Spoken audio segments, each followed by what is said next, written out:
की हमारी भूली बिसरी फिल्म है साल 1997 में रिलीज हुई विरासत। इस फिल्म के लीड रोल में हमें अनिल कपूर, तब्बू, पूजा बत्रा और अमरीश पुरी देखने को मिले थे। दोस्तों, जिस तरह आज साउथ की फिल्मों का बॉलीवुड में रीमेक किया जा रहा है और सेम कहानी पर दोबारा से नए एक्टर्स के साथ हिंदी भाषा में फिल्में बनाई जा रही हैं, इसी तरह के रीमेक बॉलीवुड में 90s में भी बनाए जाते थे। बस अंतर ये होता था कि आज इंटरनेट के दौर में हमें पता होता है कि ये फिल्म किसी फिल्म की रीमेक है, लेकिन 90s में हमें वो फिल्में रीमेक बता के नहीं दिखाई जाती थी, जिस कारण ज्यादातर लोगों को ये पता ही नहीं चल पाता था और वो इन फिल्मों को ओरिजिनल समझकर ही देखते थे। दोस्तों, फिल्म विरासत भी 1992 में आई तमिल फिल्म थेवर मगन का ऑफिशियल रीमेक थी। इस फिल्म को प्रोड्यूस किया था कमल हसन ने और फिल्म में लीड हीरो का रोल भी उन्होंने ही निभाया था। फिल्म की कहानी भी कमल हसन ने खुद ही लिखी थी और इस कहानी का आइडिया उन्होंने 1972 में आई Hollywood cult classic movie Godfather से लिया था। हिंदी के अलावा कन्नड़ में भी इस फिल्म का रीमेक बनाया गया था। विरासत फिल्म की कहानी गांव के बैकग्राउंड पे आधारित है, जहां शक्ति ठाकुर यानी अनिल कपूर लंदन से अपनी पढ़ाई खत्म करके अपनी गर्लफ्रेंड पूजा बत्रा के साथ अपने गांव आता है। गांव के जमींदार और अनिल कपूर के पिता का रोल अमरीश पुरी ने निभाया है। कुछ ही दिन में अनिल कपूर गांव के हालात देख वहां से निकल लंदन में बिजनेस करना चाहता है, लेकिन उसकी जिंदगी में कुछ घटनाएं ऐसी घटित हो जाती हैं जहां उसे गांव में ही रहना पड़ता है और अपने लोगों और परिवार के लिए उसे अपने सपनों की कुर्बानी देनी पड़ती है। आखिर किन परेशानियों और मजबूरियों की वजह से शक्ति ठाकुर गांव में ही रुकने का फैसला करता है और कैसे वो चुनौतियों का सामना करता है, इन सब बातों को जानने के लिए आप इस फिल्म को एक बार जरूर देखिए। इस फिल्म को पहले कमल हसन खुद हिंदी में बनाना चाहते थे और इसके लिए वो खुद को और दिलीप कुमार साहब को अपने पिता के रोल में इस फिल्म में कास्ट करना चाहते थे, लेकिन तमाम कोशिशों के बाद भी वो इस फिल्म को नहीं बना पाए। तमिल में ये एक सुपरहिट फिल्म थी, इसलिए इसके रीमेक राइट्स के लिए काफी लोग उन्हें अप्रोच कर रहे थे।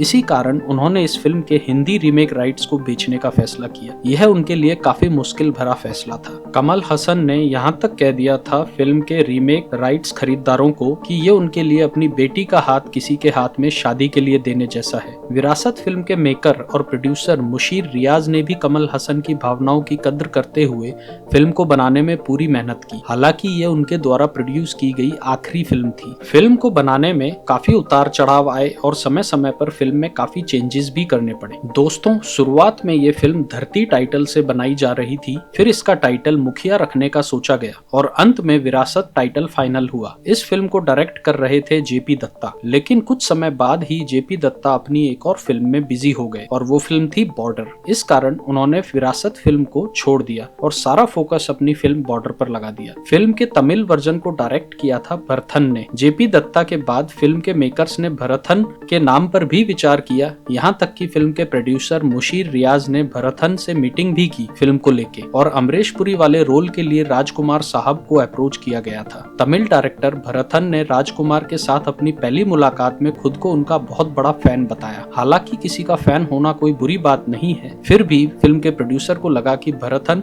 विरासत फिल्म के साथ न्याय नहीं कर पाएंगे। इसके बाद महेश भट्ट को अप्रोच किया गया फिल्म को डायरेक्ट करने के लिए, लेकिन महेश भट्ट ने इस फिल्म को डायरेक्ट करने में कोई रुचि नहीं दिखाई और फिर लास्ट में जाके डायरेक्टर प्रियदर्शन को फाइनल किया गया फिल्म को डायरेक्ट करने के लिए। प्रियदर्शन ने विरासत फिल्म से पहले केवल 2 हिंदी फिल्में डायरेक्ट की थी और ये उनकी तीसरी हिंदी फिल्म थी। एज ए डायरेक्टर इससे पहले उन्होंने हिंदी सिनेमा में 1992 में फिल्म मुस्कुराहट और 1993 में फिल्म गर्दिश को डायरेक्ट किया था, लेकिन मलयालम सिनेमा इंडस्ट्री में उन्होंने काफी हिट मूवीज डायरेक्ट की हुई थी। आगे जाके हिंदी सिनेमा में भी इन्होंने काफी हिट फिल्में दी और कॉमेडी फिल्मों के डायरेक्टर के रूप में एक खास जगह बनाई। दोस्तों, अमरीश पुरी वाले रोल के लिए पहले मेकर्स ने कमल हसन के कहने पर दिलीप कुमार साहब को रोल ऑफर किया था, लेकिन उस वक्त दिलीप कुमार कलिंगा मूवी को डायरेक्ट करने में बिजी थे, इसलिए इस रोल को उन्होंने करने से मना कर दिया था। इसके बाद राजकुमार साहब को रोल ऑफर हुआ। उन्होंने स्टोरी नरेशन के लिए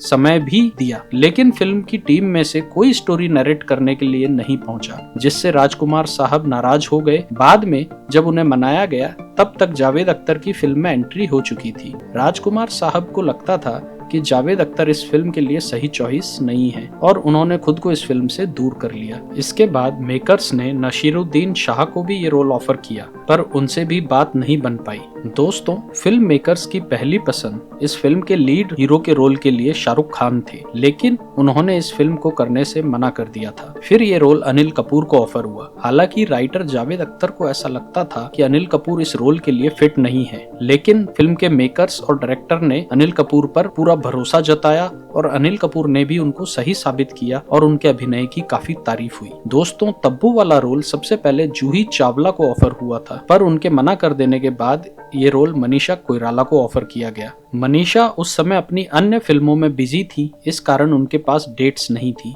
इस रोल के लिए। इसके बाद श्रीदेवी से भी बात की गई, लेकिन वहां भी बात नहीं बनी। पूजा भट्ट ने इस किरदार को निभाने के लिए खुद आगे होकर इंटरेस्ट भी दिखाया था, लेकिन डायरेक्टर प्रियदर्शन को गांव की लड़की के रोल के लिए वो फिट नहीं लगी। इस तरह काफी एफर्ट्स के बाद मेकर्स ने तब्बू को फाइनल किया इस रोल के लिए। दोस्तों, पूजा बत्रा वाले रोल के लिए मेकर्स की पहली पसंद रवीना टंडन थी। एक बार यह भी सोचा गया था कि 90s की हिट फिल्म लाडला की स्टार कास्ट को इस फिल्म में फिर से दोहराया जाए, जहां अनिल कपूर, रवीना टंडन और श्रीदेवी मुख्य भूमिकाओं में हों, लेकिन मेकर्स की ये इच्छा पूरी नहीं हो सकी। फिल्म में पूजा बत्रा ने अनिल कपूर की गर्लफ्रेंड का किरदार निभाया था, जो विदेश में पली बड़ी थी। इस रोल में पूजा बहुत ब्यूटीफुल लगी थी और ये उनके करियर की बड़ी फिल्म थी। इस फिल्म में पूजा बत्रा की रियल वॉइस को यूज नहीं किया गया था, उनकी वॉइस डब की गई थी। फिल्म में उनके किरदार को आवाज दी थी जानी मानी एक्ट्रेस पद्मिनी कोल्हापुरी ने। पूजा बत्रा का रोल फिल्म में छोटा था, पर उनके लुक्स और एक्टिंग की काफी तारीफ हुई थी। फिल्म की दूसरी हीरोइन तब्बू ने तो एक इंटरव्यू में यहाँ तक कह दिया था कि उनका मानना है कि फिल्म की हीरोइन वो नहीं, फिल्म में पूजा बत्रा लगी हैं। इस फिल्म के सेकेंड हाफ में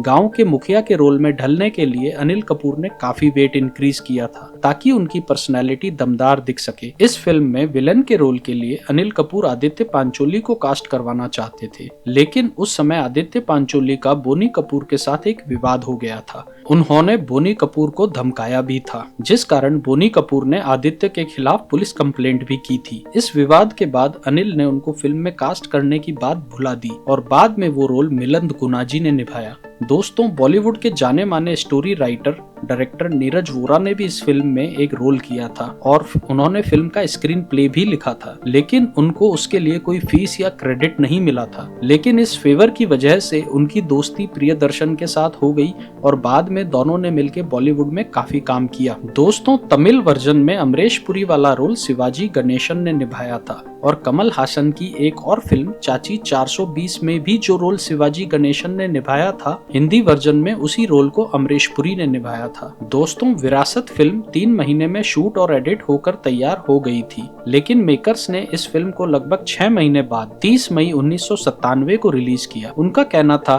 कि इन 6 महीनों में हमने फिल्म का खूब प्रचार किया ताकि फिल्म अच्छा बिजनेस करे, और फिल्म ने अच्छा बिजनेस भी किया। जहां फिल्म का बजट 4.5 करोड़ था, वहीं इसने 16.5 करोड़ का बॉक्स ऑफिस कलेक्शन किया और ये एक हिट फिल्म साबित हुई थी। लेकिन फ्रेंड्स, इस फिल्म के लगभग 2 हफ्तों बाद फिल्म बॉर्डर रिलीज हुई थी, जिसने उस समय कमाई के सारे रिकॉर्ड्स तोड़ दिए थे। जहां फिल्म का बजट 10 करोड़ था, वहीं उसने लगभग 65 करोड़ की कमाई की थी।